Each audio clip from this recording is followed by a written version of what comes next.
윤석열 나랏돈 잔치 500만원 캣타워 2천만원 욕조까지 윤석열 김건희가 국가 예산으로 수백만원짜리 캣타워를 설치한 것으로 드러났다. 신축 욕실에는 자재값만 수천만원에 이르는 히노키 편백나무 욕조가 설치됐다.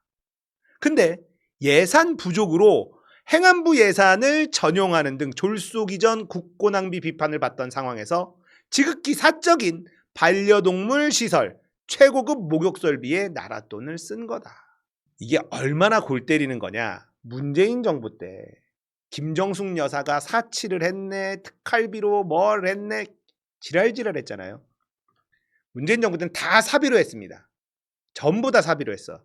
근데 얘네들은 다 세금으로. 이거는 횡령이에요. 횡령. 전부 다 환수해야 됩니다. 요란한 태거쇼 과정에서 포장이사 트럭에 실려온 캣타워 일부가 서초동 집으로 들어가는 장면이 카메라에 포착됐다. 고양이 5마리, 개 6마리 키우고 있었는데 당시 21g이 행안부에 제출한 계약서 물품 명세에 500만원 상당의 캣타워가 포함되어 있었다. 카메라에 잡힌 캣타워는 그 일부일 가능성이 있다. 자, 21g 알죠? 면허도 없는데 수의계약으로 관저공사 따낸 이것도 다 털어봐야죠. 애초 사우나 시설로 알려졌던 관저 욕실에는 최고급 편백 욕조가 설치된 사실도 확인이 됐고요. 시가로 자재 단가가 정해지는 커스텀 욕조였고 처음에는 매우 컸는데 나중에 크기가 좀 줄어서 그래도 가로 700, 세로 1500 일반 욕조의 2배 정도 되는 사이즈였다. 행안부 제출 계약서에는 히노키 욕조 단가만 2천만원 정도, 자재만 2천만원이야. 자재만. 별도 비용이 들어가는 보일러, 자동 급수 장치, 욕조 설치, 방수 시공 이거 빼고 2천만원이라는 겁니다. 관저 이종 비용은 대통령실 자체 예산으로 감당이 안 돼서 행안부 예비비 13억, 전용 예산 20억. 와 진짜 예산이 없다고 행안부 예산까지 당겼어 논란이 됐는데 고양이 놀이시설 비용까지 나랏돈을 쓴 셈이다. 만약 예산으로 설치된 캣타워를 서초동 집으로 돌아가며 무단으로 뜯어갔다면 횡령범죄에 해당한다. 일반 공무원 관사의 경우에 기획재정부 훈령에 따라 전등 같은 소모성 비품 교체 비용도 예산을 쓰지 않고 사용자가 직접 부담한다.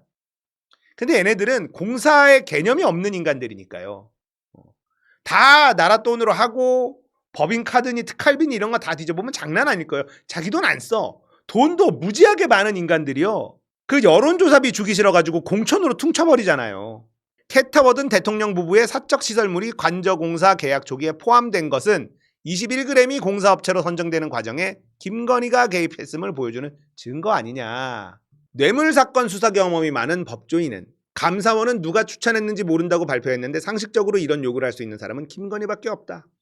대통령 가족의 관저 생활은 공사 경계가 모호한 편이다.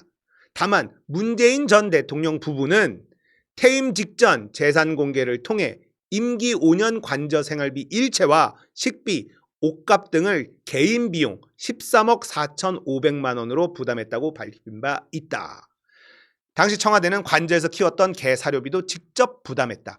와, 임기 5년 동안 생활비 일체 전부 다 개인 돈으로 13억 4,500만 원을 썼대. 이거를 개인 돈으로 썼다는 거예요. 개 사료비도 직접 부담했는데 그 전에 권성동이요. 문재인 전 대통령이 대통령 기록물 법령 미비를 이유로 북한에서 받은 풍산개 2마리를 국가에 반환한다고 하자 세금으로 지원받지 못하니까 사료값을 아까워한다. 좀스럽다. 이렇게 얘기한 적이 있거든요. 키울 때도 사료비 직접 부담했어. 너무 비교가 되잖아. 근데 문재인은 나라를 팔아먹었고 윤석열은 윤 어게인 이지랄을 떨고 있어. 자, 대단하죠. 캣타워 이게 500만 원이라는 거 아니야? 근데 이게 500만 원 전부는 아니겠지. 이게 전부는 아니겠지. 왜냐? 알리에서 500만 원짜리 캣타워를 찾아보니까 이런 거예요. 있어. 있다고. 이야, 고양이가 엄청 호강하네. 이런 캣타워가 있어요. 이게 알리에서 462만 원. 이런 캣타워가 있긴 있더라고. 근데 이게 500만 원? 그건 아니겠지. 근데 21g의 계약서에 캣타워 500만 원이 있다는 거잖아. 얼마나 슈킹을 해 먹었을까? 21g 수의계약 줄 땐 좋았지? 너 이거 다 감옥 가. 불법으로 공사를 맡은 것도 감옥 갈 일인데, 야, 세금으로 지금 예산을 얼마로 슈킹한 거야? 이거 진짜. 편백나무 2천만 원? 야, 너 얼마로 슈킹해 먹었을 거야? 21g 이거 털면은 슈킹 금액이 장난이 아닐 거란 말이야. 야, 너 이제 해먹을 땐 좋았지? 이렇게 빨리 내려올 줄 몰랐지? 기다려. 21g 딱 기다려. 그리고 이 사우나, 목욕탕을 히노키 탕이라고 하잖아요. 편백나무 향이 좋고 제일 고급 재료예요. 편백나무가. 그거를 관저에다가 욕조, 보통 욕조 한 2배 크기로 딱 지어놨다는 거잖아요. 대통령실에도 있습니다. 윤건영 의원이 대통령실에도 편백나무 사우나 있다라고 얘기했거든. 그러니까 얘는 사우나에 미쳐있는 게 술을 워낙에 좋아하니까 매일 술을 처마시니까 늦게 출근을 해. 출근하면 대통령실에 있는 그 편백나무 욕조 사우나에서 딱 물탕 들어가지고 땀 쭉 빼. 일은 언제 하냐고. 일은 대통령실에도 용산에도 히노키탕 만들어 놓고 관저에도 히노키탕 만들어 놓고 뭐 스크린 골프장, 스크린 야구장 만들어 놓고 아주 그냥 신났어. 진짜 이런 게 대통령이었어. 자, 이거 캣타워 앞만 봐도 이제 김건희 작품이지. 21g 통해서 한 거니까.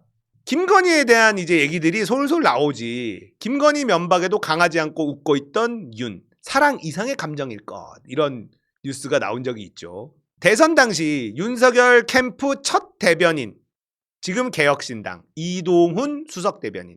윤석열의 김건희에 대한 감정은 사랑 이상의 감정 아닐까? 이런 얘기를 했어. 윤석열과 처음 면접을 본 당시에 굉장히 불길한 느낌이 들었다.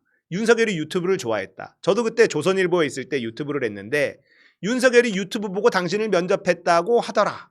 윤석열이 유튜브 볼 때 김여사도 같이 봤나? 라는 사회자 질문에 두 분이 같이 보셨다고 그러더라. 윤석열과 김건희가 후보 시절에도 늘 밤에 같이 유튜브를 많이 봤던 것으로 알고 있다. 특히 그는 윤석열 첫 만남에서 당신은 말이야, 내가 유튜브로 자주 봐서 얼굴이 낯설지가 않아. 이랬다는 거야.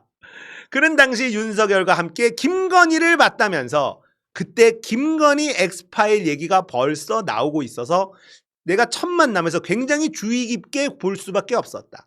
처음에 아크로비스타 아파트에 갔고 윤석열이 부인을 소개해 주는데 상당히 깜짝 놀랬다. 자기 남편을 위해 일해줄 스텝을 처음 면접 보는데 김건희가 굉장히 거침이 없고 아주 직설적이었다. 처음 보는 사람들 앞에서 남편을 공개적으로 면박을 줬다. 아유, 저래서 안 돼, 이래서 안 돼, 이래서는 안 돼. 이러면서 면박을 주는데 그걸 보고 있는 윤석열은 그냥 강하지 않고 웃기만 했다. 등신이라는 거지 그냥. 제가 속으로 이거 참 큰일 났다 생각했다. 제 입장에서는 잘 다니던 직장 때려치우고 선거 돕겠다고 왔는데 이러다가 큰 리스크가 될 수도 있겠다. 선거 위험한 거 아닌가 이런 생각이 순간적으로 들더라. 이 인간은 윤석열의 김건희에 대한 감정이 사랑 이상일 것이라고 추측했다. 두 사람이 결혼했을 때 윤석열이 어려운 시기를 거치고 있을 때였다. 그러다 문재인 정권이 들어서고 서울중앙지검장 검찰총장을 하면서 굉장히 우길승천했고 바로 대선 후보가 돼서 대통령이 되지 않았나. 그런 과정에서 윤석열이 김건희에 대한 동지적 결합 이상으로 굉장히 의존해 왔기 때문에 김건희를 절대 못 내칠 것. 윤석열이 비상계엄 선포 배경으로 반국가 세력 부정선거를 말했는데 그거는 하나의 명분이라고 본다. 자신과 김건희의 안위 이런 것들이 제일 우선 고려 대상이 아니었나 생각한다. 윤석열은 오만과 불통이 아주 강한 인간이다. 당시 압도적 정권 교체라는 슬로건을 자신이 대선 캠프에 제안을 했고 그게 잘 활용이 됐어. 그러자 윤석열이 너무 좋다면서 굉장히 칭찬을 해줬다. 그런데 대선에서 0.73포인트 차이로밖에 이기지를 못하니까 윤석열이 이동훈이라는 놈이 말이야, 압도적 정권 교체라는 말을 쓰는 바람에 우리 국민이 우리를 오만하게 본 거 아니야? 이렇게 얘기했다는 거야. 그 책임을 전적으로 나한테 돌렸다는 얘기는 아니지만 그런 식으로 말했다고 누가 전하더라. 전부 다 남 탓. 전부 다 남 탓하는 인간이에요. 이런 인간을 좋다고 따르는 인간들이 아직도 있다는 걸 보면 신기하긴 한데 조만간 끈 떨어지면 진짜 매몰차게 등 돌릴 겁니다. 김건희 기갑차 태우고 관저 드라이브 뭐 이것도 있었죠. 김건희에 대한 이제 폭로들이 계속 나옵니다. 관저 이거 타고 돌아다니고 김건희가 내가 운전해 볼 수 있냐? 라고 물어보니까 안 돼요. 그러니까 옆에 태워줘 해가지고 관저를 돌고 드라이브를 했고 불시에 외출하는 일이 많아가지고 외출 통보가 오면 55 경비단 병사들은 경호태세를 갖춘 채 대기해야 했다. 밥 먹다가 중간에 뛰쳐나오는 경우도 있었는데 근데 병사들을 기다리게 한 뒤 외출 취소하는 일이 잦아 불만이 컸다. 아주 지 멋대로 해요. 그러니까 이런 일을 하는 건 뭐냐? 신기한 거야. 나를 위해서 막 대기하고 이런 애들 구경하는 게 너무 좋은 거야. 이게 미안하고 뭐 이런 마음이 없어. 기본적으로 인간을 사랑하는 마음이 없습니다. 그냥 도라이들인 거죠. 이런 폭로들이 계속 나오죠. 김건희 6개월 만에 모습을 드러냈다. 굳은 표정 이랬는데 그 관저에 갇혀 있을 때 김건희가 건강이 안 좋고 막 살이 빠지고 막 이런 소식이 막 돌았었잖아. 찌라시들이. 아프다. 건강이 악화됐다. 살이 너무 빠졌다. 6개월 만에 모습을 드러냈는데 야, 살이 어디 빠졌어? 어휴, 또 얼굴에 무슨 짓을 한 거야? 빵빵해가지고. 아니 나이가 몇인데 서클렌즈를 끼고 얼굴에는 먼지도 있고 또 껌댕이는 칠하고 아주 그냥 아우 징그러 죽겠어. 이게 수척해? 이게 아파? 아, 씨, 근데 대가리 왜 이렇게 커? 씨. 아니 김건희가 더 뒤에 있잖아. 이 사람은 경호원이야? 뭐 아무튼 뭐 앞에 있는데 머리 크기가 똑같으면 어쩌자는 거야 이거. 왜 이렇게 키도 작은데? 아, 나 진짜 대가리 왜 이렇게 큰 거야? 아, 진짜. 아, 정말 못 봐주겠네. 아, 진짜 못 봐주겠다. 김건희에 대한 얘기들이 이제 계속 나옵니다. 끈 떨어지니까 김건희에 대한 폭로들이 이제 계속 나올 거고 앞으로 줄줄이 나올 겁니다. 김부선. 김부선 TV라는 게 있대. 참, 윤석열 너무 안 됐어. 여자 잘 들여야 했는데 김건희가 다 망쳤어. 윤석열은 안쓰럽고 김건희 때문에 나라가 그냥 다 이번 정권 다 망쳤다 이러고 있어. 진짜 역시 나 정말 이 정치 시사 유튜브 하면서 정말 뼈저리게 느끼는 게 있어요. 곱게 늙어야겠다. 나이 들고 참 점잖게 늙어야겠다. 이런 생각이 정말 많이 들고 나이 들고 추한 인간들을 너무 많이 봐. 한동훈 윤 정부 성공 바랐지만 김건희 여사가 발목 잡았다. 또 김건희 탓을 막 합니다. 한동훈은. 자, 세금을 자기 돈으로 생각하고 쓰던 인간들이에요. 계속 나올 겁니다. 그리고 이런 거에 대한 폭로들이 또 계속 나올 거고요. 이 찍들의 특징은요. 먹을 거 없다 싶으면 바로 물어 뜯어요. 근데 아직까지 먹을 게 있다고 느끼니까 이런 짓들을 하는 건데요. 조만간 진짜 매몰차게 등 돌리는 날이 옵니다. 진짜로. 얘네들은 이익을 위해서 움직이는 애들이거든요. 조금만 기다려 보십시오. 너무 스트레스 받지 마세요. 이거는 일어날 수밖에 없는 수순이다. 윤석열을 지키려고 하는 사람들이 있고 그걸로 이익을 보는 사람들이 있어. 그래서 그렇지 김건희에 대해서 뭔가 더 나오고 수사가 들어가고 이런 일들이 벌어지잖아요. 하나씩 날아가기 시작합니다. 조금만 기다리시면 돼요. 이들의 민낯이 낱낱이 밝혀지는 날이 곧 옵니다.